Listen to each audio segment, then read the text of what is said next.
Okay, thank you everybody for joining to this IOE-Deloitte-CIP digital conference on skills and jobs transformation. Just some reminders regarding the way we are going to handle this event. First of all, we are optimizing our time and we need people muted if they are not intervening. Please use the chat function. For us, this chat function is important, the chat box, because we will use that also to raise questions to the panelists, to interveners. Thank you also for all of you joining with different timings, especially our Asian friends who are joining from in an evening time slot. I also want to raise the importance that that we maintain this as a very interactive discussion. So whenever you feel willing to make a contribution, please do not hesitate also to write in the chat box, or also even bilateral to any of us. So we have I think an important schedule. This event is not just an event itself; it's the result also of a joint effort with our members, but also with our partners like Deloitte. So we are very pleased to be here, but with them. But before that, I would like the president of IOE to give some initial welcoming remarks. I'm Roberto Suarez, the Secretary General of the International Organization of Employers. Errol, please, before we start with the different panelists, you have the floor.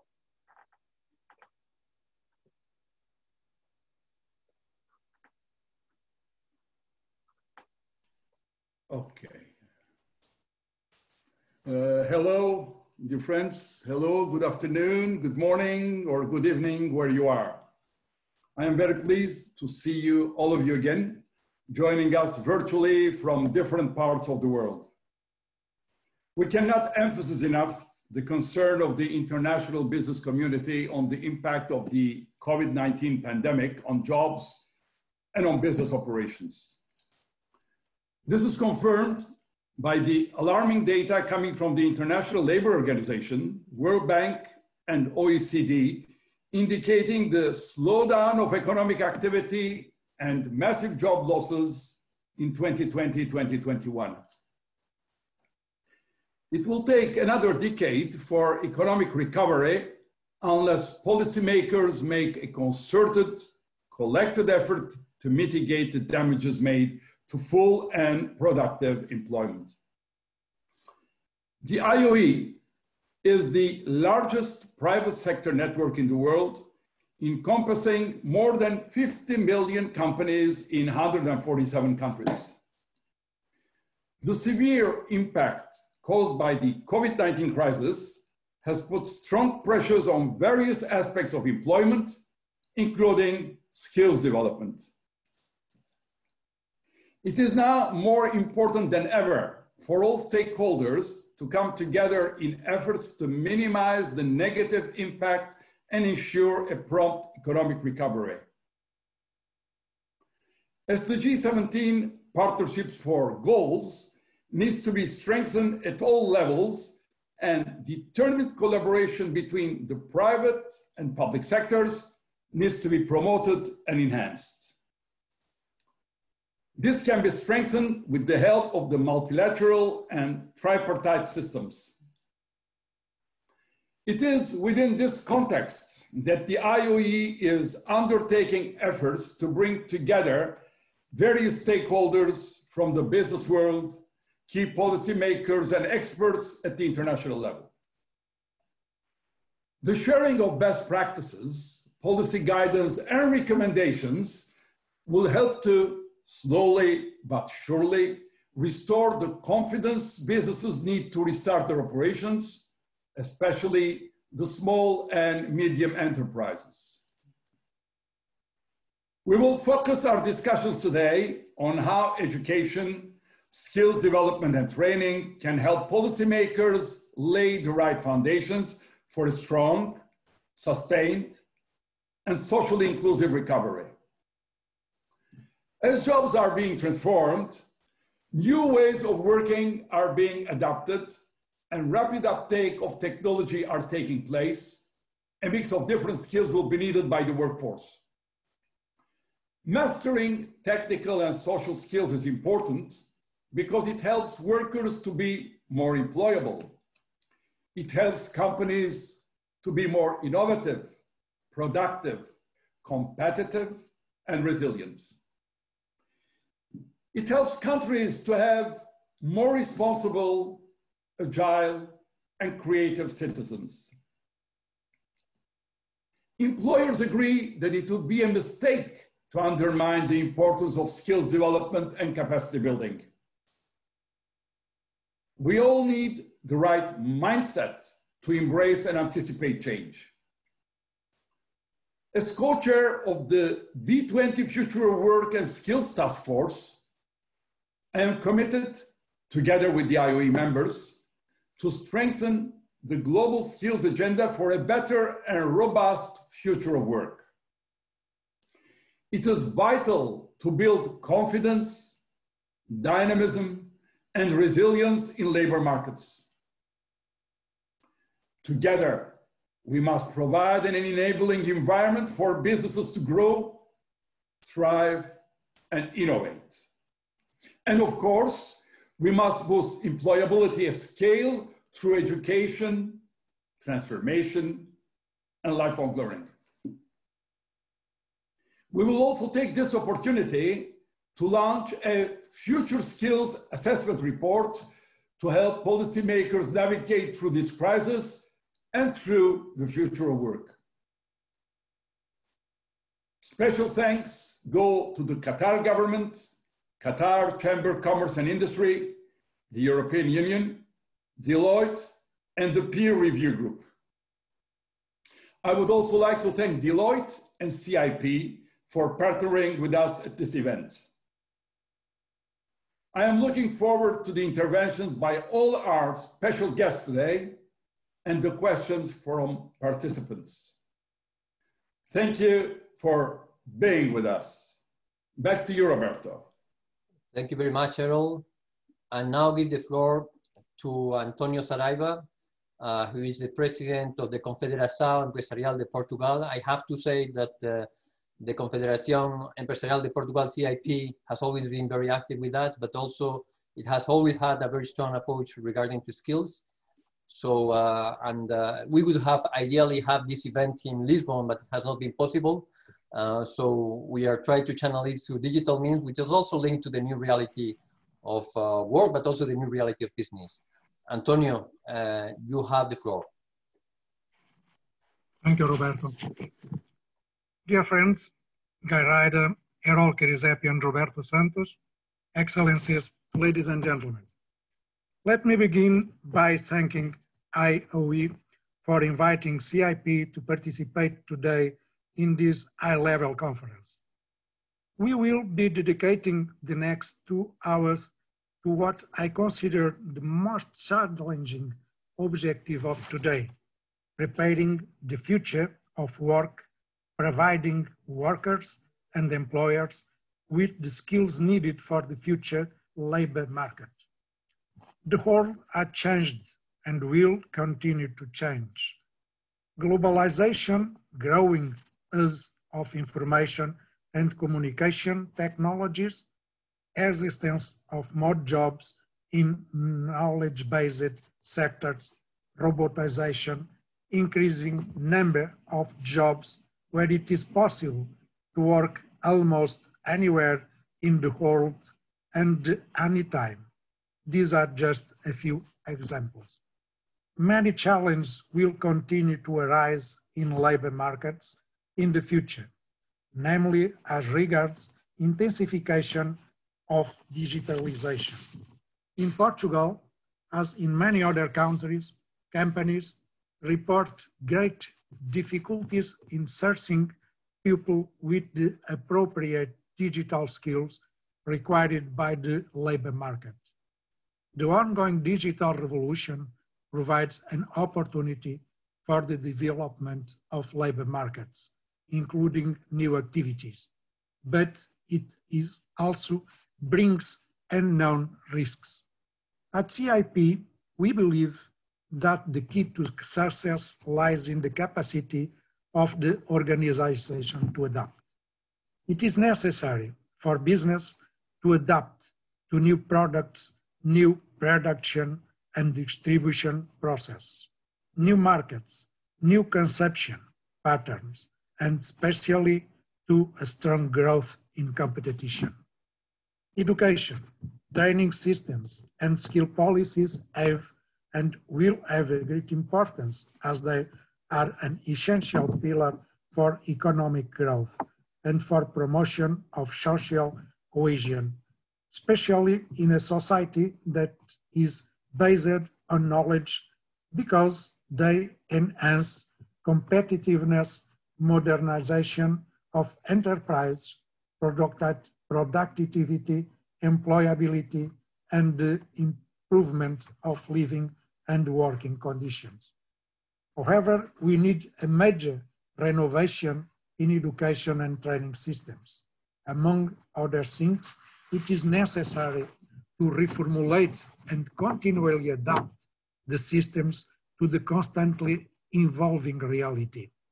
It is also necessary to promote public investment in education and training systems, as well as making people aware that they need to invest in their skills during their entire working life. Given that skills will be one of the most important factors in the workforce of the future, a positive attitude towards the constant updating of skills will become a differentiating factor. Due to intensive and rapid job transformation, reskilling of the workforce will also have a very important role to play.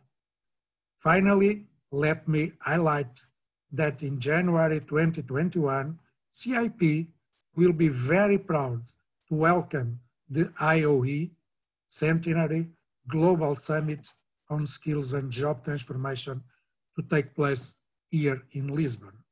I sincerely hope to see you all here in my country, in my city. Thank you.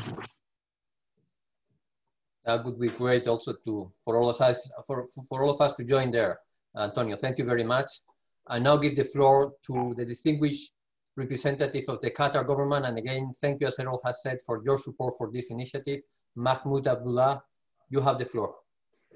Thank you, dear Roberto Santos, Errol, Mr. Guy Ryder, Excellencies, ladies and gentlemen. It is a pleasure to be with you at this important conference and to attend the official launch of the report on future skills assessment. This is a milestone report which tends to provide policy guidance and practical recommendations to the employer organizations to help them and their work on skills development and governance to cope with the changing nature of the labor market demands.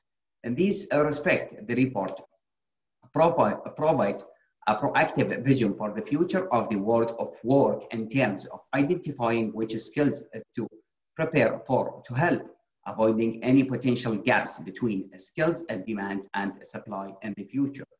And that it also addressed the need for the post-work to be up to date with right skills through formal and informal lifelong learning that helps to learn new skills.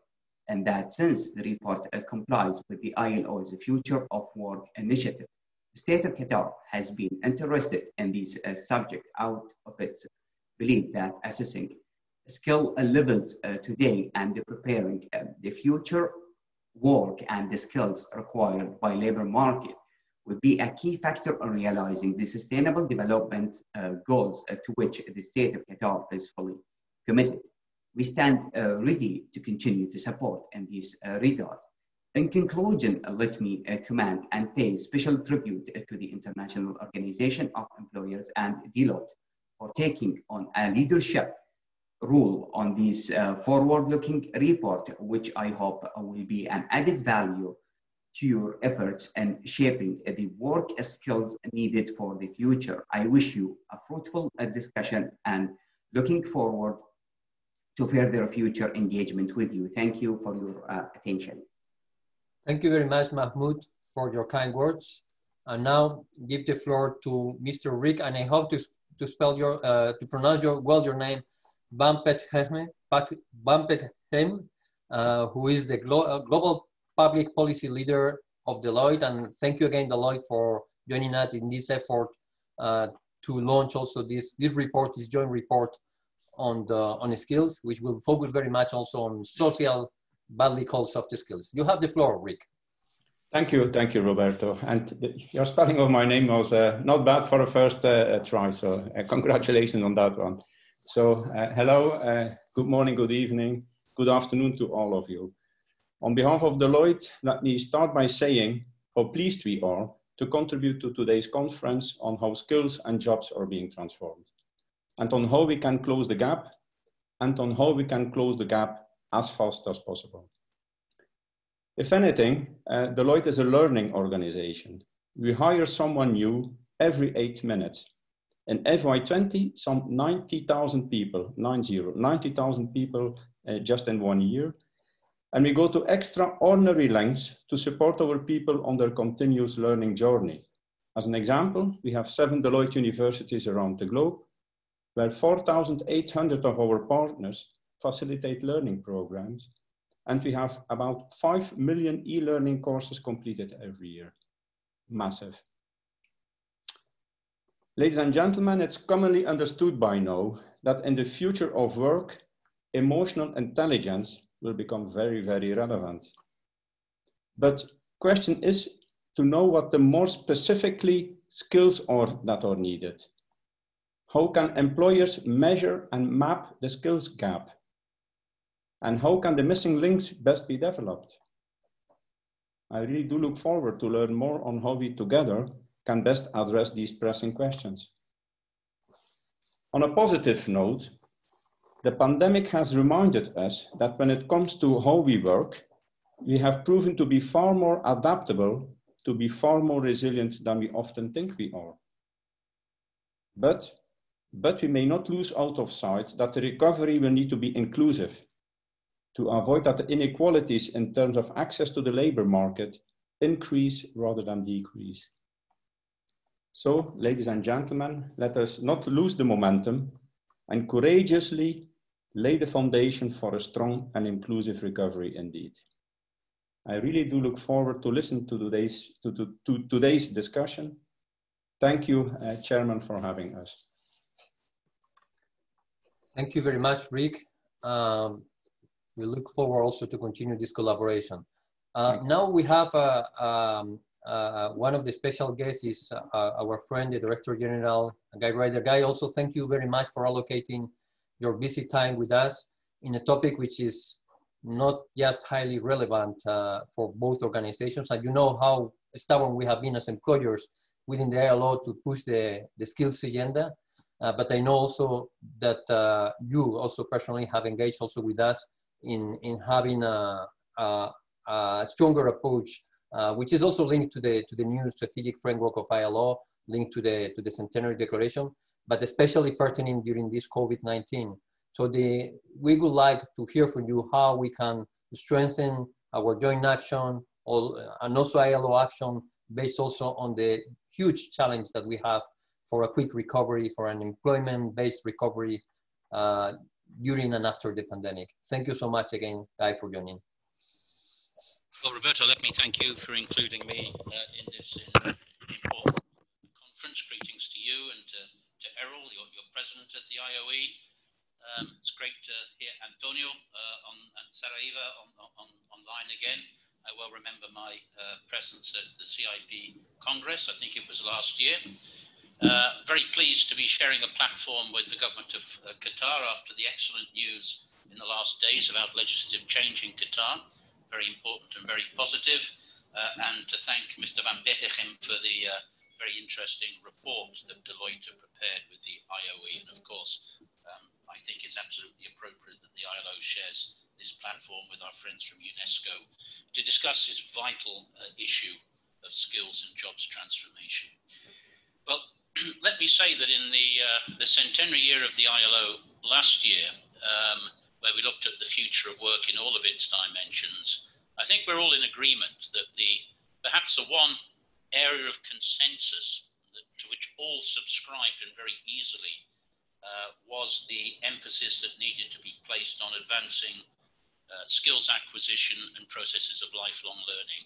This was one of the, and it's true, the IOE and the employers were particularly vocal in promoting this agenda, but I think it met with very common and wide acceptance across the tripartite spectrum, and that has had important influence on the activities of the ILO, where we are clearly moving the skills agenda up agenda and will continue to do so.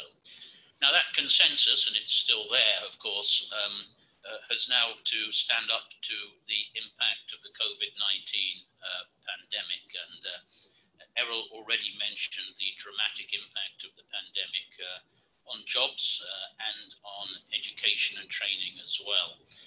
We've documented the impact on jobs. The latest estimate that the ILO put out about 6 weeks ago was the loss of the equivalent of 400 million full-time jobs around the world in the first half of this year. We'll be publishing updated figures later this month or in September already, and those figures will be worse, not better. That's the bad news. We're not climbing out of the hole yet. We're not even at the bottom of the hole.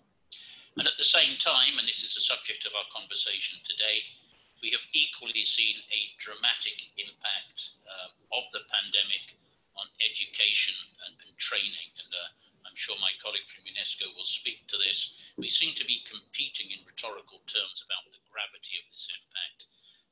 The ILO, UNESCO, the World Economic Forum, the language is of a catastrophe in education, of a crisis in education, and we have to address that. And I think there's perhaps an important point to be made about this crisis of education, which is pertinent to our conversation. Firstly, the impact has been massive, we know that, but we also know it's been unequal.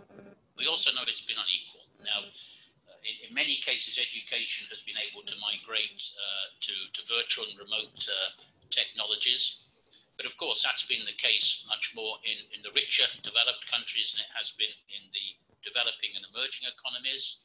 It's been accessible to those relatively high up the social economic ladder, less so for those at the bottom of the social economic ladder. So the danger is this overall dramatic impact of the pandemic is actually widening inequalities, pre-existing inequalities in respect of access to education and training. And I think that needs to figure very prominently in our consideration of the way forward. Now, I said that skills and lifelong learning acquired a very easy consensus in our future of work discussions and the declaration that emerged from it. But you just scratch the surface of that consensus, and then the discussion becomes, I don't want to say more contentious, it becomes more complicated, it becomes more complex, because a number of very fundamental policy questions rapidly emerge. And I think that we're still looking for resolution of those policy questions. Let me just sort of enumerate them in sort of telegraphic form. The first is that whilst everybody, I think, recognizes the need for lifelong learning systems, we are struggling still, and I suspect we're in the early stages of this, to work out what the delivery systems for lifelong learning would look like. We're good at recognizing the need. I think we're still in the process of building the infrastructure and architecture which would make a reality of lifelong learning. As I said earlier on, make sure the lifelong learning is not for some, but for all. Big challenges. The second policy question which emerges is about the respective responsibilities of all of the actors involved. How much of the responsibility in this regard lies with governments? How much lies with employers, the business community? And how much lies with the individual worker, the individual? And these, I think, the answer to that question, of course, is everybody has a responsibility. It's defining how they are distributed and how they interlock. And that is linked to the third policy issues. It's a very basic question of finance. We're very good at saying education and training should not be regarded as a cost, but as an investment. But who is to make that investment? Antonio said earlier on, people have to realize that they have to invest in their learning processes throughout their working lives. But I think we have to unlock what that means: investing time, investing resources, investing effort, and with what support. And then finally, and this is where I think the Deloitte IOE report is particularly interesting, we have the challenge of identifying and anticipating future skill needs. I hear very frequently said we need to identify the skill needs of the 21st century, and it makes me smile, as if there's a set of skills that are going to last for a century. We're really looking for the set of skills that will serve today and tomorrow, and if we're lucky, the day after that, but please, not for a century. That's not how it's going to be. So we've got to work these things out. We've got to work these things out, and if there's one thing we know at the ILO, and I hope it follows what I've already said, working out the answers to these, I think, complex policy questions is going to require that governments, the business community, and workers join together in the construction of solutions. In survey work that the ILO has done of employer organizations, Roberto, I think you're familiar with this, that survey result shows that by and large, employers' organizations take a pretty negative view of the manner in which public authorities involve them at the moment in education and skills policy making. So there's clear room for improvement in that regard. And my last comment, in our current circumstances more than ever, I think it's evident that whilst skills acquisition, lifelong learning is of crucial importance, it ain't a silver bullet. Let's not think that this is the one thing that is going to solve the multiple challenges that we face at the depths of this COVID-19 crisis, or even that we faced in advance of it exploding upon us. It needs to be embedded, I believe at least, in broader policies and strategies for recovery from the COVID-19 crisis and for building back better, as the saying goes. So these are critically important questions, and once again, thanks and congratulations to the IOE and to Deloitte for putting them so squarely on the table. I look forward to the discussion. Thank you, Roberto.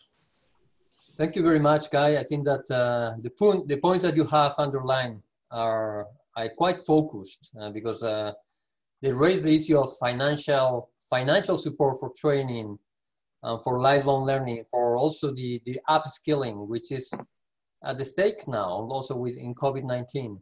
At the same time, we see that the new realities, the new digital realities also give us new opportunities of having accessible skills, which is also an interesting conversation because normally the way of updating the skills has come through formal means, isn't it? And the recognition of a skill also is very formalized. So there is a ground of exchange, but not of exchange, of identifying action, which is going to be very pertinent right now in this area.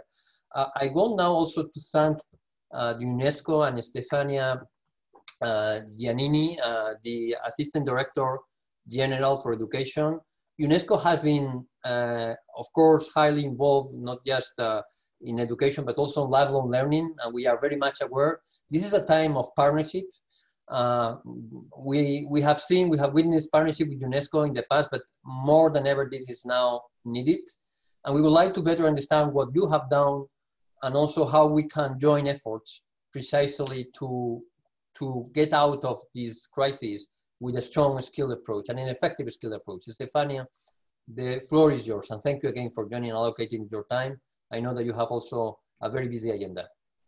Thank you very much, Roberto. And let me say, first of all, we are very happy to join you in this high-level digital conference where education, as previous speaker, Ms. Guy Ryder, already mentioned, is a key factor to be discussed.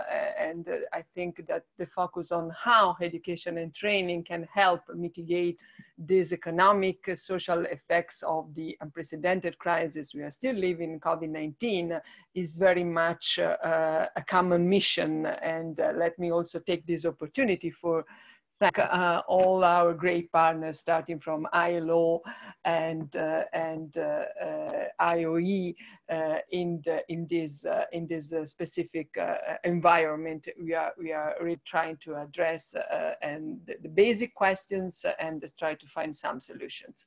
Let me briefly recall the huge impact of COVID-19 pandemic on education and skills development in terms of number, in terms of figures, and how the situation is moving on. You maybe remember that during the peak of the COVID crisis, the schools were closed in more than 119 countries. That means worldwide, disrupting the education of 1.6 billion learners. That means 92% of the world students' population. The COVID-19 pandemic also affected around 63 million teachers of primary and secondary schools. So from a labor market perspective, according to the recent UN Secretary General policy brief dedicated on the world of work and COVID-19, the young account for more than 40% of people employed in hard-hit sectors worldwide. And since the beginning of this crisis itself, over 1 in 6 young people have stopped working globally. We know, we don't forget that even before the crisis, more than 267 or something million people were not in employment, education, or training, the so-called NEET. So in particular, young people were already facing a challenging transition into the labor market before the crisis, being 2 to 3 times more likely than adults to be unemployed. This is the big picture in terms of figures. Having said that, in view of this situation, let me say that we really need to explore how education and skills development can respond to the crisis brought by the COVID-19 pandemic with a focus on resilience. I want to underline this key word, which is a bit the red line of the initiatives that we already taken together with our partners. In the short term, this implies make people resilient to rapid changes in prospects for employment and entrepreneurship. It's a question of matching better training, policy in education, and demand from the market. I'm sure that all the organizations sitting around the table today will touch this point as well. In the longer term, this implies help skills deployment systems adapt to disruption in the world economy and labor market that the pandemic recession brought. And here it's very much about matching people's skills and requirements, their current and future jobs. And this is a bit more the complicated common task we have to build together. UNESCO so far has conducted joint surveys with other international organizations and partners just to deep dive and to look at the impact of COVID-19, for instance, on TVET providers.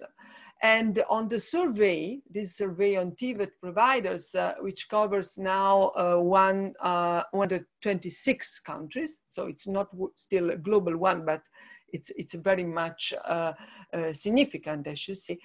We could see sharing practices, challenges for the TVET provision in the context of the crisis, as well as useful tools and strategy to address the COVID-19 pandemic. We could see, for instance, that many countries try to move on e-learning platforms about training and vocational, about education and vocational training. But of course, the challenges are higher than what we already address in education, strictly speaking.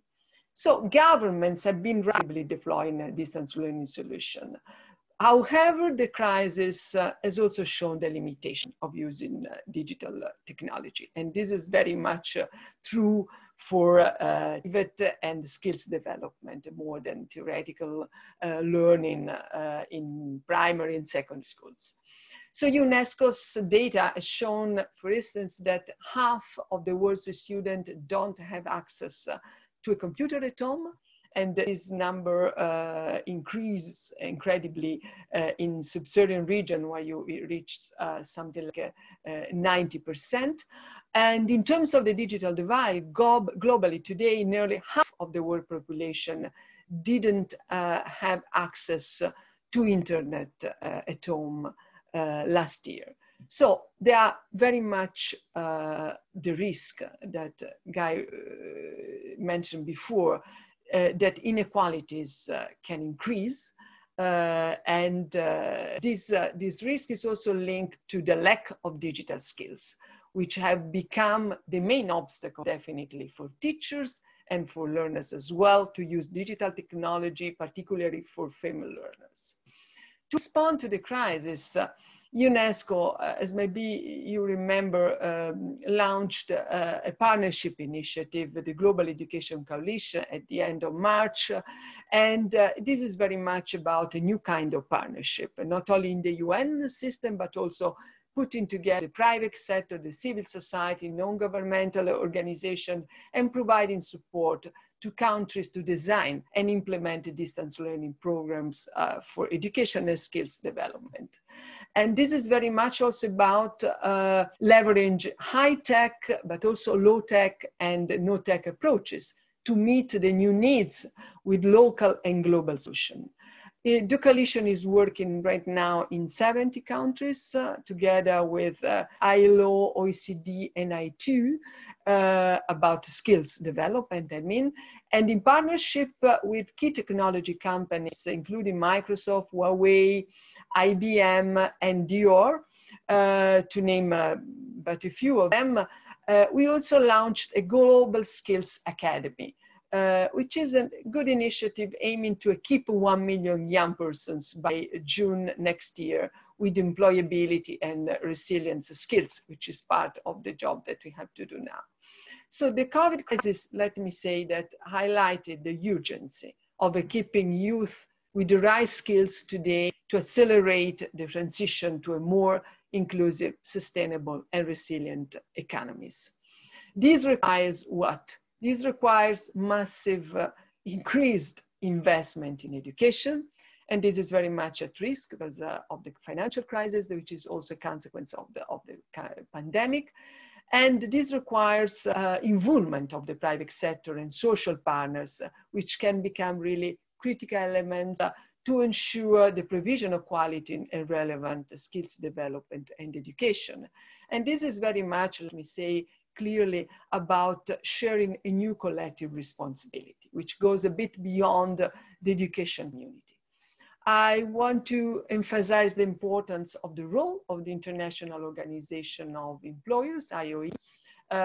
We are very proud of the cooperation we had so far, and we're looking forward to advance the dialogue between the policymakers and employers and reaffirm the importance of skills development in the context of sustainable development goals.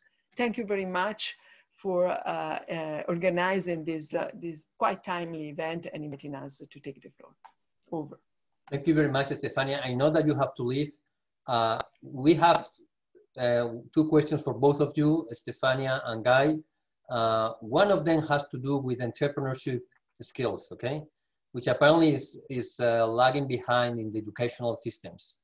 Farooq, our Secretary General of the Bangladesh Employers, you know, a country with a labor-intensive also skills needs also, is raising this point of entrepreneurship skills. I dare myself also to raise another question, which has to do with informal and informal recognition.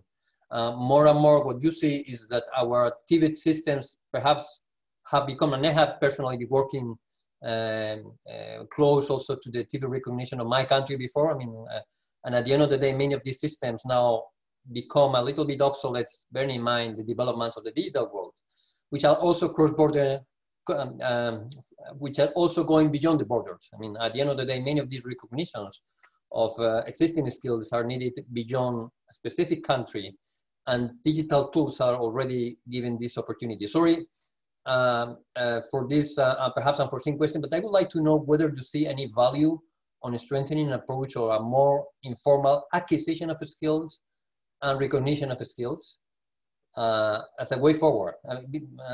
And I know that none of you are specialists. Perhaps have not deepened enough on this matter, but perhaps it's a way also to start a conversation on that. Well, if I may take the floor, just to have really to leave. Thank you very much. Just from my perspective, I think that the question of recognition of qualification, generally speaking, is a matter, as a subject that you already approached globally and successfully as a starting point with the launching last year at the General Conference of UNESCO. Member states approved the Global Convention for higher education, including a specific mention of skills development. Of course, this is a starting point. I mean, the question of recognition of university degrees is a bit, let me say, an easier task, because it's a question of a created transfer system that is working very well in many regions of the world. We can consider Europe, for instance, and it's possible to extend to other regions. This is the intention we have by the end of next year. The question of skills development, maybe the Director General of ILO can, of course, bring is important perspective on that. It's also related to the job market and the second step after training. So covering this part, I think that it's very much what is needed. Is needed a very integrated approach between the education system and policy and the global market and regional and local policy on that. So I think that from UNESCO perspective, we can really contribute to create this ecosystem of, let me define like this, ecosystem of education and training, which can represent the ground to advance on this subject. Thank you very much, and sorry for leaving we understand. in a while. Thank you for joining again. Guy, do you have any remark on these points? Well, yes, and Stefania's really helped, because what she said, I think, is very important. Look, skills certification and recognition, we know there's a major challenge there. Now, whether the answer lies in informal processes of recognition or improving formal certification and recognition, I think it's a bit of a debate. But one thing we can say, I think, with some certainty, and I've just seen a question come in from Paul McKay in New Zealand, we really have to work out the international dimensions of this, particularly when it comes to migrants, and I would say refugee populations who often possess skills which go unrecognized and results in those people being generally, or at least on a very large measure, underemployed, employed in their countries of destination, well below their real skills level, with all of the consequent waste, is clearly something we need to tackle. Your other point around entrepreneurship skills, Roberto, well, yes, of course. Promoting entrepreneurial skills is something that we need to invest more in. It needs to be part of educational curriculum and the mainstream of the way that we educate people. But you allow me to make a more general point. I think Mr. Van Petergem spoke to the gap, that is to say, the gap in terms of the skills that are required by today's labour markets and those that are actually on offer right now. Well, I suppose entrepreneurial skills constitute part of that gap, but it's not the only part of it, is it? And there's one thing which I've always been sort of surprised and impressed by. We talk very frequently about the need to direct young people, students, often more into vocational and technical trajectories rather than down the classic academic pathway of education. And we know the resistance that sometimes is encountered in that endeavor. And it leads to, I just make the comment, an observation. When it comes to educational choices, people prove remarkably bad at reading the signals from the labour market. They either ignore them or make other choices based on other criteria. Your labour market prospects, and this is, I think very well documented, your labour market prospects are not always, I'm even going to say not even frequently, the determining factor when it comes to making an educational choice. And we have to work around, what people want from their education as well. And this, I think, takes you more into the fields of sociology and psychology, more than labor market economics. But it is something that we have to think about and factor into our calculations. Thanks. Thank you. Thank you. I think it's a very insightful thought, which we have to take into consideration. Also the sociological and sometimes psychological aspects of choices when you decide also to go for a career. Okay, I think that Paul McKay, one of our distinguished representatives of the employers in New Zealand, may raise another question related to the migrant workers. I think that you already partly answered that, Guy, but we can bring that back in another discussion that we'll have further. I think that we are well on time, but I will now, if there's no other question, go to the next panel, which has to do, and I want to thank you again, Guy, for allocating the time, but also for the strong support that ILO is now giving us also with the skills agenda. And we'll have also a representative also of the GAN, which is an initiative which we have launched together with other partners, but where ILO is also very much involved. Thanks to you also, Guy. So we have another discussion, important discussion, precisely on effective, proven and impactful skilling initiatives. And we have three important panelists. And the first one is Mr. Victor Dias, representative of CIP, our members in Portugal. And as I said before, CIP has for a long time taken a strong approach on vocational training, and especially on vocational training. And we have the director of the training center for the metallurgy and metalworking. So Victor, thank you again for joining us. The floor is yours. Thank you, Roberto. And I wish a good day, everybody. And thank you also to allow us to share our experience with this important panel. As mentioned, I work for Sinfin. And the question is, why Sinfin on behalf of CIP? Just because we will speak about skills and jobs, and these are the expertise field of Sinfin as a training center. And because CIP has an indirect responsibility on the Sinfin activity, as I will mention on the next slide.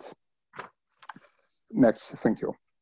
Sinfin is a professional training center of the metallurgical and metalworking industry. So I will give you a flash about Sinfin, focus on three areas, namely the board, the sector, and the target group. About the board. The board is a relevant partnership between the private and public sector. From the public sector, we have EIFP, it's a body from Ministry of Labor. And from the private sector, we have IMAP and ANEM, Meat Sectors Employers Association. Both are associated members of CIP. That's why I mentioned previously that CIP has an indirect responsibility on Sinfin. About the sector, our focus is on the MET sector. It means metal and engineering technology as a whole.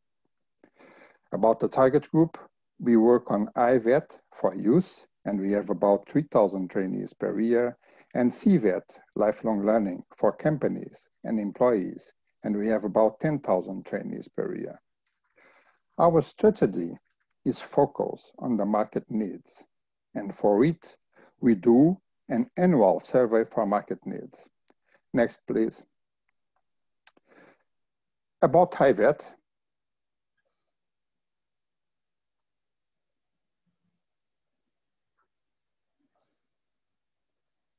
Hello, Victor.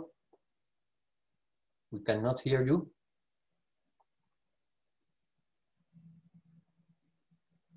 Okay, I don't know whether there is any issue with the sound.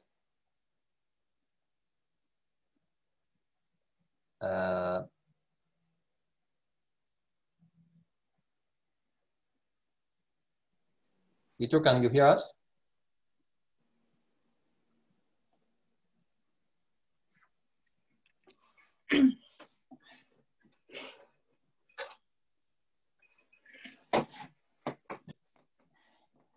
Okay, we can wait until this technical problem is solved, and then we'll go to the next intervenient, who is Diana Chavez. Diana, I don't know whether you are ready. Can you hear us? I'm always ready, Roberto. Hello, Robert. Victor, can you hear us? Yeah, yeah. And you hear me? Yes, now yes, because we lost you in the second slide. So we go back to the slide you were referring to. Sorry, Diana. Okay, you were referring to the initiative with other partners.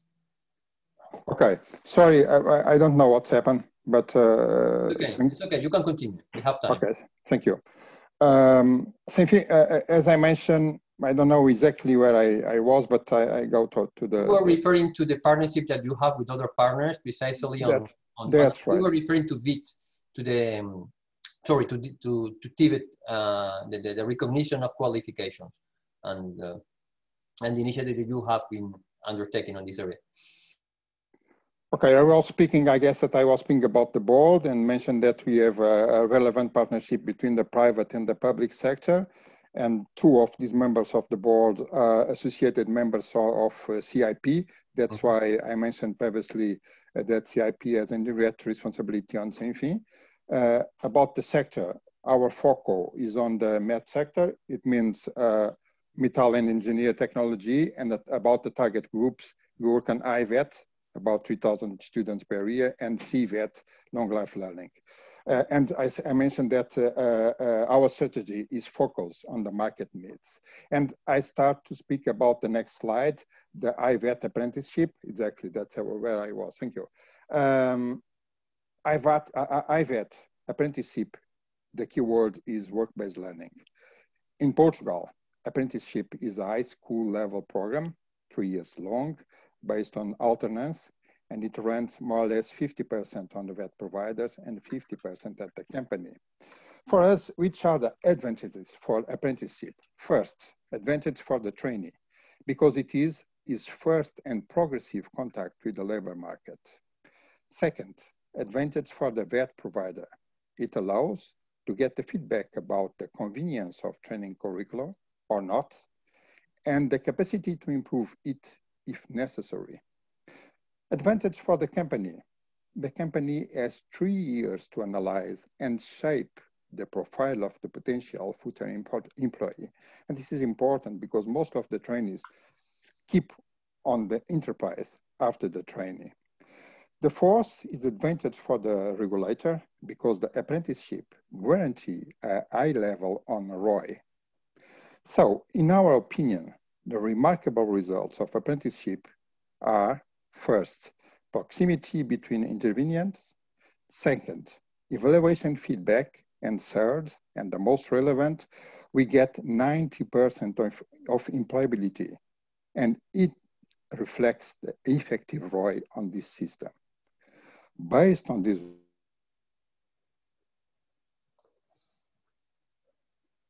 I think that we are losing you again, Victor. I don't know what's the problem exactly.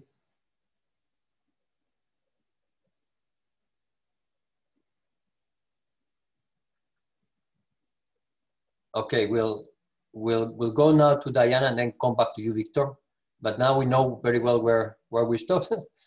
So, yeah. Diana, apart from being someone who has been closely involved in many of IOE initiatives, because she was, well, he has been working and she's working in the Centro Regional, which has been dealing also with the social responsible initiatives in Latin America, but also with the Global Compact initiative at a given moment, and now has developed its approach for business in the region of Latin America, which really have awareness of their social impact and how they can really make a difference in a scenario which is very challenging. But Diana, Victor, we still have challenges with your sound. Because every time that you change the slide, I lose the sound. It's not my problem. It's the problem of the somewhere. Because I'm not dealing with the PC. I'm not Okay. Touching nothing. Okay, Yeah. don't worry. No problem. Continue your presentation. So we'll not move the slides so that you can finish your presentation, okay? Okay, thank you. Sorry about, but it's not under my hand. The other example that I will, I want to speak with you and share is the fourth slide. I guess that everybody have the slides. It's just one example about lifelong learning. It's about a program for employers, for SMEs, named Training Action Program. And why for employers? Just because employers normally are a relevant self-made men, but because of this, they used to ask training for what? So to increase the awareness about the lifelong learning at SMEs, it should be focused at first at the employer's level. It's a cultural change. This is a 4 steps program. The first step, it's the diagnosis, of course. The second step are workshop runs by vet providers, naturally based on the diagnosis. The third step is about work-based learning, hands-on at his own business. And the fourth step is consulting and coaching by sector associations. We also believe, and we have also good results on this project. And the question is, what makes this project different than others? It's about the approach that we have. It's a project-based learning approach. And this project-based learning is mainly focused on soft skills, what we call the 4C approach, namely creativity, collaboration, communication, and critical thinking that push up the self-learning. We decided to apply this strategy because we wish to provide to the market good technicians, but we want to avoid just robots. We want people balanced between logic and emotions. My last remark, it's about the GAN approach that we underwriting. But when we speak about training, skills, and digitalization, we should bear in mind the relevant investments that we will need, namely at the level of vet providers. Thank you for your attention. Sorry about the problems, but it's not on my hands. No, don't worry, Victor. I think that the message have been very clearly passed, and also the insights. And then the last point that you made, I mean, at the end of the day, and I think it's in coincidence with what Guy Ryder has said, yeah, at the end of the day, we have been vocally advocating in favor of an anticipatory approach on the skills, but at the end of the day, there is an investment to make. And now, perhaps many companies are not taking the courageous decision of investing on skills because sometimes they cannot. I mean, so there's a challenge there. And also the challenge is not just for the business community, it's also for governments. I mean, how we go to a much more perhaps accessible reskilling programs, also through the existing learning system, lifelong learning system, as the one that you have consolidated in Portugal, but at the same time that we do it in a way that is much more accessible for individuals. So that's the challenge that we have to focus now. Now we have Diana, and Diana has 2 hats. The second hat is the one that I did not explain. Diana is member of UNITAR, the United Nations Institute for Training and Research. Is a board member of UNITAR. But the good also, the strong point also of Diana, apart from being member of UNITAR, is that she has a strong link with the business world. And she has been working intensively with many companies that are at the head of, you know, a responsible behavior, let's put it like that, trying to anticipate many of the scenarios, especially in the region of Latin America. So with this approach, Diana can give us some also insights on how UNITAR is also anticipating this new reality. How can we join efforts also with UNITAR? And how can we make a difference also in terms of impact? Thank you, Diana, for joining. It's always a pleasure to have you with us. It is always a pleasure to be with you, Roberto. Errol, it is great to see you. It is, for me, it is 7:29. I just have to say that I'm not a morning person. So if you see that my conversation is not very structured is maybe because I have not enough caffeine. But I find this webinar very timely because not only because of the time that we're living in experience, but also because it is a good moment, you know, to make a reflection on where we are going and how do we envision, you know, the 21st century conversation. And as Roberto mentioned, I have the honor to serve as the vice chair of the board of trustees of UNITAR. And UNITAR is basically about training, about, you know, like developing skills and talking about, you know, like how not only diplomats and leaders, but also, you know, corporate leaders can bring these skills into practice. And in view of the time, I just would like to make a couple of questions. As Roberto said, you know, my daily work is with the private sector. Part of my responsibility is to put black and white these fascinating initiatives of UN, but, you know, how do you implement the 2030 agenda when it comes to an environment in which maybe the state is not present, and then the private sector has like all this responsibility to do all this development part. And one of the things that we have really taken the time is to talk to the board, to boards, you know, to decision makers, to policy makers, on how do they pregúntale see. si no les interesa el congelador. Sorry, Diana, you can continue.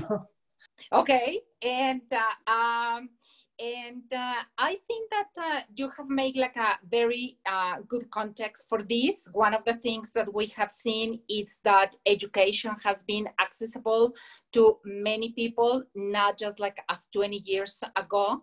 So this is when I think that guide writer, you know, like in Errol, really really highlighted that point. I mean, it is not just about technical capacities. It is not about knowledge, but this is about, you know, like the new skills or, you know, like the new abilities that the market requires. And part of our job is really to forecast trends where the business, especially multinational companies, are going. And I'm just going to provide like very specific examples of what we have done. With UNITAR, a couple of years ago, I facilitated a conversation between a multinational companies that it's in the alcohol industry, where, you know, like road safety has been one of the challenges. You know, in Latin America, I mean, the third death, it's caused by people that consume alcohol. So one of the things that we really put together was how are we going to bring consumers? Yes, but how are we going to enforce public policy in terms that this is very applied at the local level?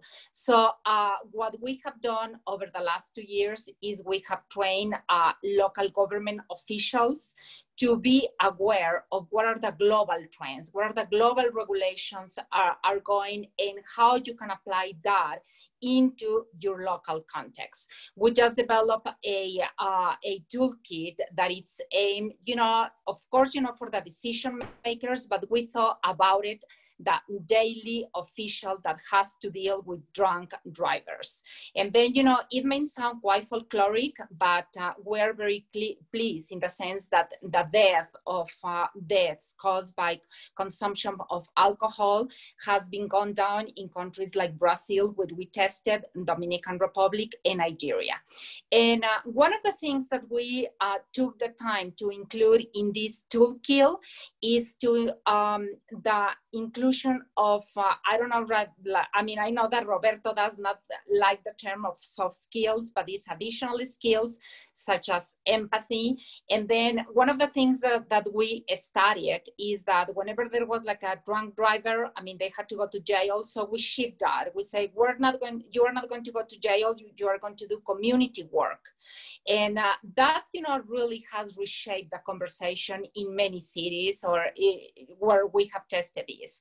And also, Another of the things that we have done is we have talked with boards, especially, you know, when you talk in Latin America to family-owned business. I mean, if you look at Central America, they're the ones that are competing in the international markets. So we put corporate governance as the core strategy to implement the 2030 agenda. Errol was very clear in his remarks, initial remarks, on how are we going to implement SDG 17, how are we going to partner so that it comes into our reality. So one of the things that we did is, you know, with corporate governance being, we realized it is one of the most efficient ways to advance SDGs. It is important to place that connection between corporate governance and, as Roberto said before, responsible behavior, especially when it comes to sustainability. Not only as a defense mechanism of the directors in the exercise of their functions, but also, you know, how they supervise, how they promote the momentum of the organization, and how they become more inclusive. And diversity, I mean, even though Latin America is a very diverse continent, we do have a challenge when we want to include diversity in there. So basically the lessons that we have learned with this is that the global conversation is advancing. Technology is very powerful, but you know, technology plays a trick like the one that we had with Victor a minutes ago. So that is when, you know, it will require maturity, commitment, not only in the vision of the company, but in the budget of the company. And yes, you know, especially in these times where everybody's cutting the budget, it will be more expensive not to include and not to develop, not to work with a human resources department or, you know, with a talent department to include this. So one of the things that we have seen is the importance of developing those emotional intelligence, cognitive skills, such as solidarity, the management of emotions. And while COVID-19 has been shaping the consumer choices in behavior, it also has been shaping the conversation among boards and corporate boards. How are you really going to bring policymakers to this conversation, especially when the conversation can be so asymmetric? You have like very well prepared, very global private sector leaders, and sometimes that is not the case in local government. So the question is, how are you going to balance that? How are you going to bring the commitment? And again, you know, like if you will ask me, you know, what, well, this time when we have been talking to decision makers, one of the challenge for them has been, how are you going to bring less responsible leadership? How are you going to really bring the importance of the multilateral conversation that has been tested, you know, like with this? And then this is certainly going to shape the 21st century conversation. So these are two examples that are very practical, that we have been on the ground, you know, with policymakers, with decision makers. And at the end of the day, these conversations are great. However, we really need to translate this into public policy. Otherwise, the exercise of business will not be as sustainable as we want. And thank you very much, Roberto. A pleasure to be here. And a pleasure to hear you. I think that you bring the two practical examples that help us also to influence the policy. At the end of the day, that's what IOE tries to do. I mean, yes, we need a practical approach, which is based on the examples like the ones that you brought, but at the same time, we need to anticipate much better, and with much more ambition, the future of skills, as you were referring. Before we go to the questions, because we have a question for, by the way, I want also to thank our member in Singapore, our member in Singapore, the Federation of Singaporean employers are very, very, very active on skills. It's one of our leading federations, but also we have also the Bangladesh employers also with a strong approach on skills. They raised two questions, but I will let that to the end. Now I'm going to give the floor to Nazarene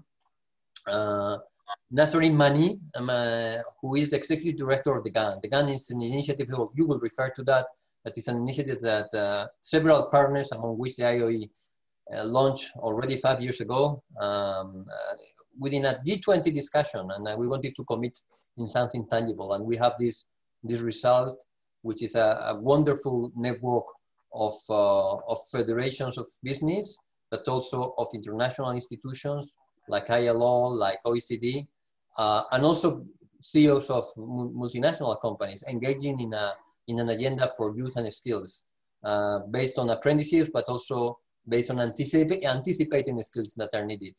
Nazarene has a South African background, but also a strong skilled background, and we are delighted to have her with us in this talk. The floor is yours, Nazarene. Thank you, Roberto, and good day, good morning, good afternoon, good evening to colleagues on the line. I think it's such an important topic, and there have been impressive speakers before me who have raised the challenges as well as solutions, and I'm hoping that with the perspective from the GAN, we can add to the solutions going forward. And if we can move to the next slide, please. Thank you. And I want to just highlight the focus of the GAN to those of you in the audience. It really is built around work-based learning. As Roberto said, founded post the last global financial crisis, centered on apprenticeships as a pathway to the labor market. And what we did over the last 18 months is review the strategy, looking at the future of work, looking at the emerging trends and skills needs, and widen that ambit slightly to say, well, a future world of work requires a whole of workforce approach. So not just one focus on apprenticeships, but looking at all of the opportunities that work-based learning offers. So ranging from apprenticeships to internships to traineeships and all of the other on-job training tasks and learning that we can apply and implement in our workplace, in our workforce. And really our purpose is about empowerment, building on sustainable development, looking at work-based learning as a way to address that jobs and skills mismatch that so many speakers have referred to, and linking it to labor market needs. What are the skills that employers need, current and future skills? And I think the issue of anticipation, Roberto, as you mentioned, is just more and more important because I think one of the challenges with COVID is we were caught unawares with the rapid impact across the labor market, the global impact. We were slightly unprepared as institutions, as businesses, but I think we've seen very, very innovative responses, particularly from GAN members, from IOE members, from agencies such as UNESCO, the ILO, UNICEF. It's been good to see the response that was geared up after the initial shock. And I think it's important that a lot of the conversations are looking at tracking labor market needs, looking at emerging job trends, emerging sectors, and trying to orientate the whole discussion of upskilling, reskilling, and new skilling to what is coming our way. The next slide, please. This is a great opportunity to highlight how responsive GAN members have been.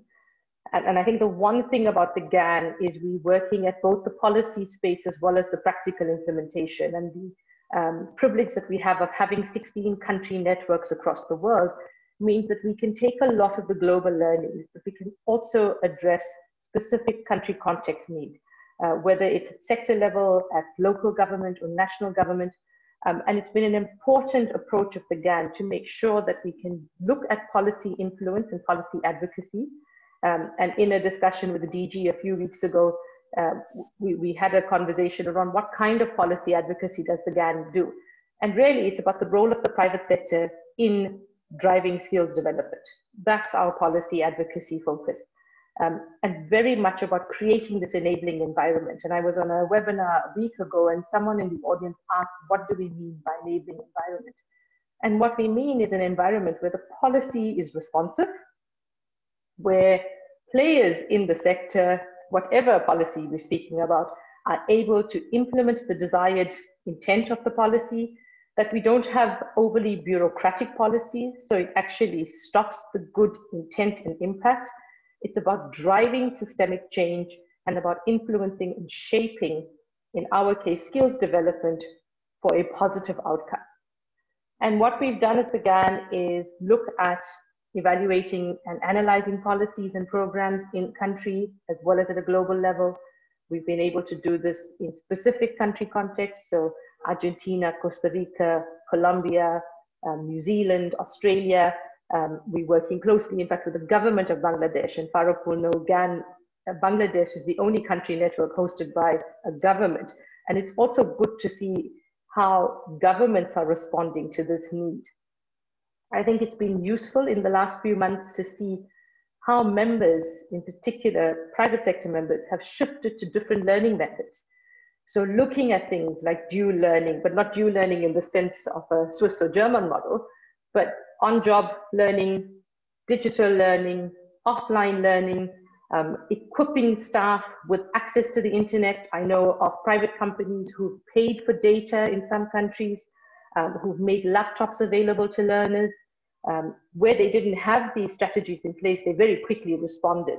A huge investment on the part of the private sector, an investment in people and an investment in the organization. And I think if we look at skills development from those lenses, then it's only a win-win for us to continue training and not reducing training during this period of hardship that will come. And we know there will be an economic impact, there will be a severe impact on business, but the last thing we should do is cut back on training.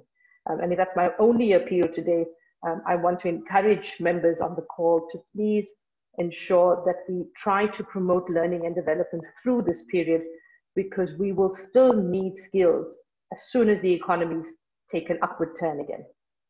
And the GAN's focus has really been in a partnership approach on collaborating in country and at global partnership level, working with organizations in the space, the ILO, the World Bank, UNESCO, the range of organizations who are operating for the benefit of advancing skills development.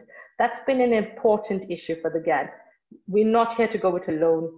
To have that systemic impact, to have that global change and shift in mindset, we have to work in collaboration. And then, the ongoing engagement with GAN's board members has been very, very useful. In the same way that we're engaging with your members, having the voice of leadership, influence, is a really strong peer pressure approach, and not in a bad way, but to convince one another, here's what we're doing and here's what works. Here's some of the pain points that we've had, but we've overcome it in this way. And a lot of our work has been on this peer-to-peer learning process, on exchanging and sharing and collaborating at company level, at organizational level.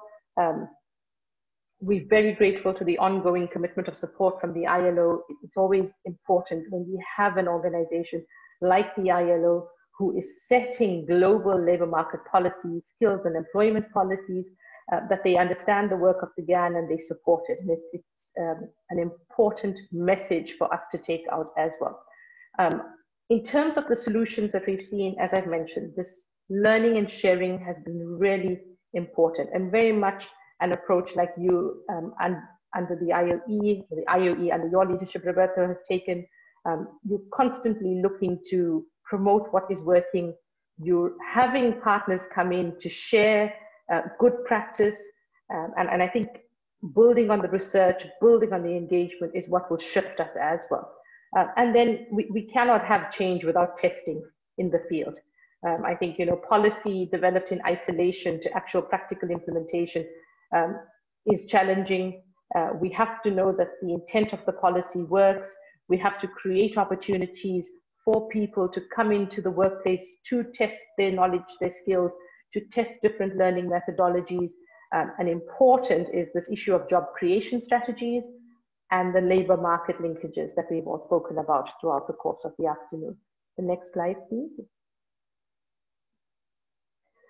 I want to just speak quickly about skill shifts and how perhaps we need a mindset change.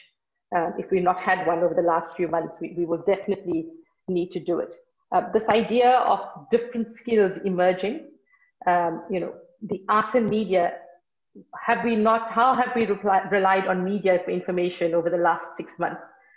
We're consuming the internet at speeds and capacity unknown before, because everybody wants to know what's happening. We're tracking, any one of us can tell you the COVID numbers on a daily basis because we're doing research, we're tracking all of these numbers. But then also there's this emerging trend around health and safety. Jobs in health and safety are now the prime focus in many countries.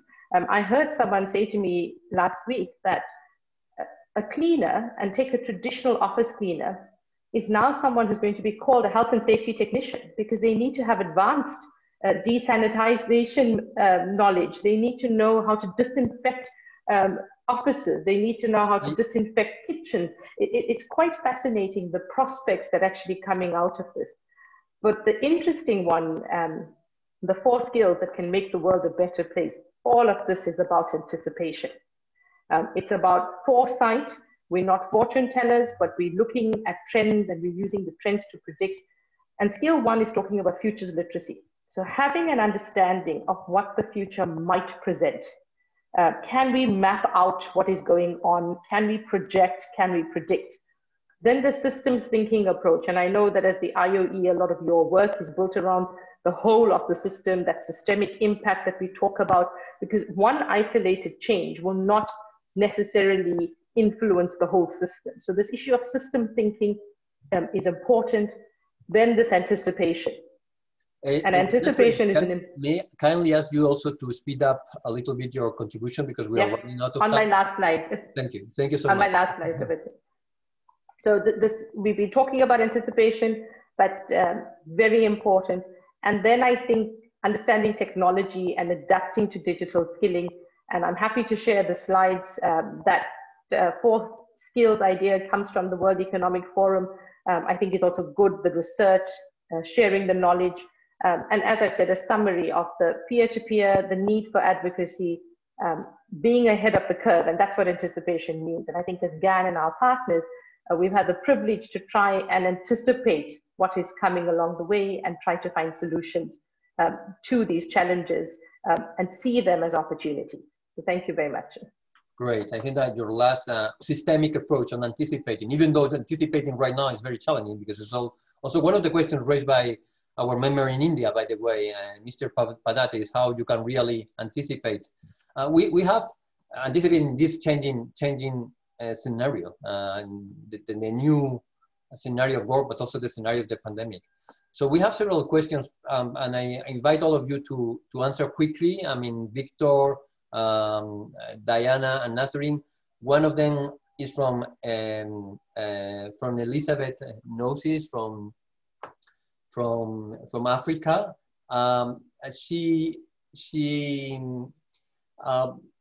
In Namibia, by the way, our member in Namibia, who really make the point on the VTC, the qualification recognition systems, which are now becoming outdated. I mean, that's again an important point. I think also Mr. Padate referred to the changing scenario, constant changing scenario of skills, and also our member in Singapore, Stefan G, again referred to the co-sharing. If I may just pick up one of his remarks, co-sharing of responsibilities between the government and also the employer for trainees. I mean, how you can co-contribute, but at the end of the day, that's again a challenge. I don't know whether you have any practical insight on that, any of you. Victor, based on your experience in Portugal, Diana, also in terms of the policy advocacy that we need to do as employers, or Nazarene, based also on your experience with different networks of apprenticeships. Whether there is any final quick remark. The floor is for any of you. The first one raising. Okay, Roberto, can I? Okay. Yes, please, Victor. Okay, about this recognition of and validation of previous learning, we have a strong experience in Portugal because 10 years ago we have a deep depth of qualifications of our citizens, and we have a project that we call recognition and validation of previous certification, and we have a system that allow everyone, with or without basic school, that come to a team, and this team help the citizen to know what they have learning outside of the system, what can we recognize, and what kind of training can we provide to them in order to acquire the final diploma and make him be inside of the legal system. And this is a project that runs and have a quite very good interest, results. Thank you, Victor. We look forward also to know more about this program, also for people who are not qualified. Nazarene, or Diana, perhaps any quick remark? Roberto, if I may, I think the issue of lifelong learning is critical. That's the only way we're going to equip even our general workers, giving them the opportunity to learn. I want to encourage members to access the free training that's available. Everything doesn't have to be at a cost to the entity.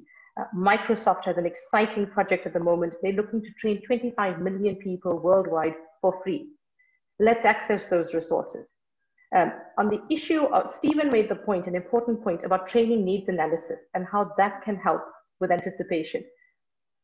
Countries can get employers, and South Africa has done this, on an annual basis to develop a workplace skills plan, which is planning your training in advance, a year in advance.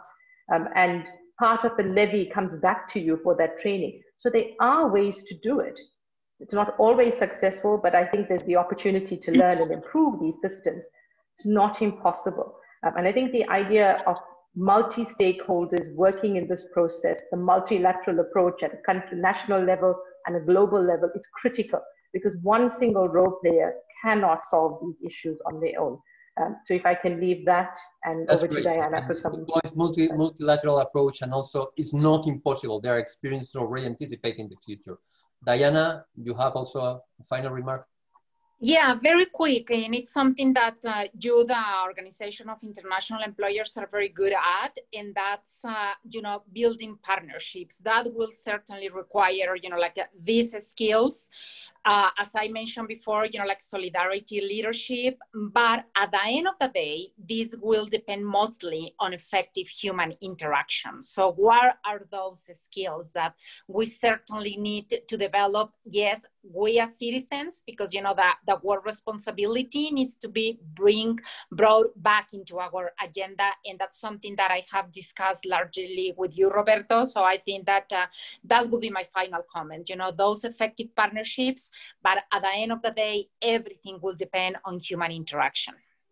Yeah, I mean, there's no magic formula. I mean, the human commitment and the human interaction is going to be also the way forward, and the leadership. Precisely on the human side, we have also our product, which is very much focused on the human skills, badly soft skills, and we have both. Well, we have a video presentation, which will serve as a launching of the product. And thank you again, Deloitte. But we also have Tina. Tina is our specialist on the skills, also very much dealing with Asia in IOE, who is going to be making a presentation together with Alessa Terzano from Deloitte. Thank you, Alessa, also again for joining us. So the floor is yours, so we can optimize the remaining time. And thank you again for waiting until the end. And thank you again to all the participants in the last panel, Diana, Victor, and Nazarene. Thank you. Thank you, Roberto. Elodie now will play the video.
Thank you. Elodie, would you mind moving to the slides, please?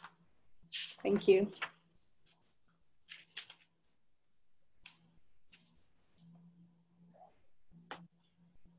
Thank you. Alessa and I are pleased to present to you the IOE-Deloitte Future Skills Assessment Report. We will skip the methodology because we only have 2 minutes left. The slides will be shared with you on our website under digital conferences. Next slide, please. So we interviewed 41 organizations, small, medium enterprises, multinational enterprises, and we asked the questions on human social skills needed, what are the strategies needed to enhance these skills, and what are the right attitudes and mentality needed to anticipate skills, and what social skills are really missing. Next slide, please. So we'll go straight to the findings. You'll see on the top left that the top soft skills needed in daily operations, which is observed in all regions, are communications, collaboration, analytical thinking, problem solving, etc. The most relevant skills in general that are needed are digital skills, adaptability, flexibility, and emotional intelligence. Next slide, please.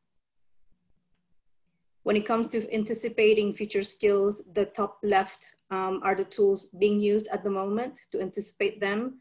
Workforce planning, self-made tools such as Excel, external benchmarks, and job descriptions. These future skills are becoming more urgent in certain industries such as IT, HR, sales, marketing, and less so for supply chain and legal. Next slide, please. On the bottom, you'll see the soft skills that are currently missing in a lot of educational systems in various countries.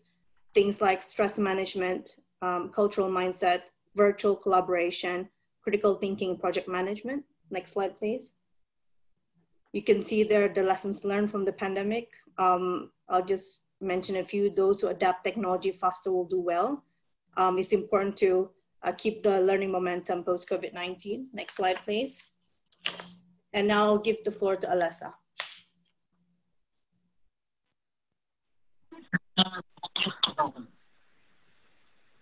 Great. First of all, thank you for having us today. It's a pleasure to be here today with you.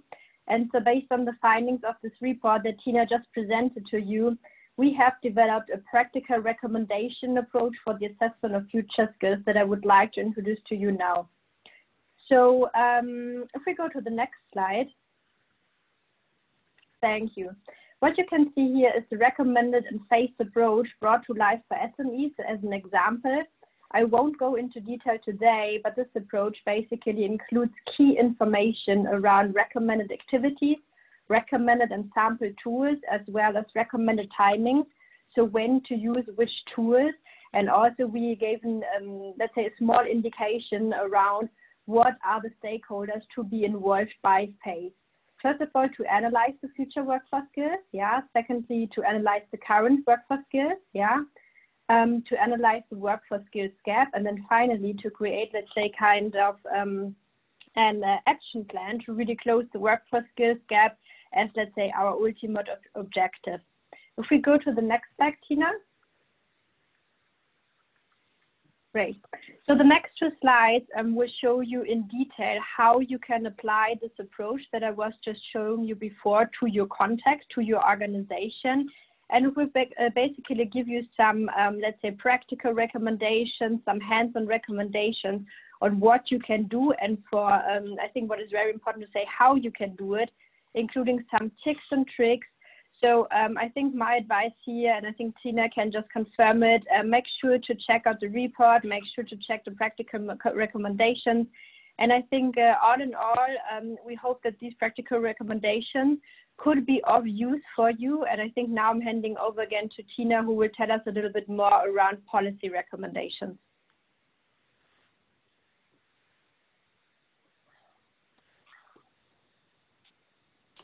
Next slide, please, Elodie. So I present to you the policy recommendations, just some points on how employee organizations can help lobby to governments. You can embed human social skills and different learning pathways. You can strengthen the capacity of career counselors. Tripartite consultations is important.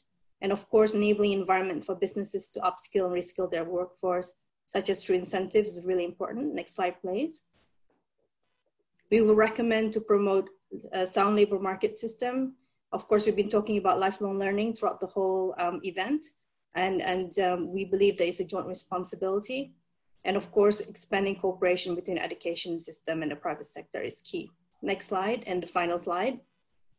We would propose human and social skills to be put at the top of the national agenda, and to make sure that human and social skills are part of the education curriculum. We've been talking about TVET and apprenticeship systems. Modernization of these would be really key.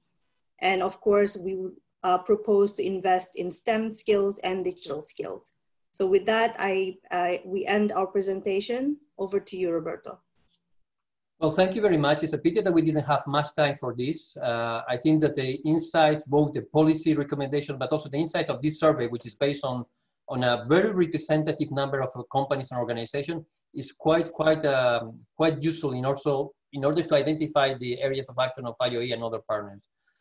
Thank you again to all of you for joining us. I give now the floor to our president also for the final remark. Errol, thank you also for attending and for being with us always on this. And thank you also for Deloitte, again, Alessa, for your contribution to this joint effort.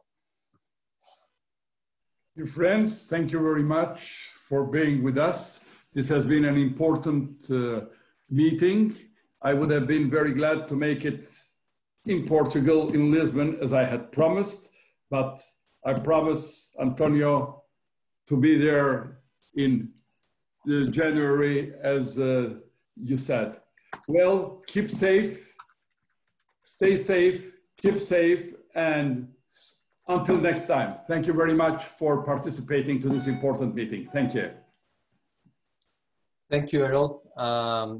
So just you to know that the report is available, but we'll make also follow-up of action together with some of our members after this. And I also want to thank also the other partners, the government of Qatar. Mahmoud, also thank you also for joining us, also for being with us.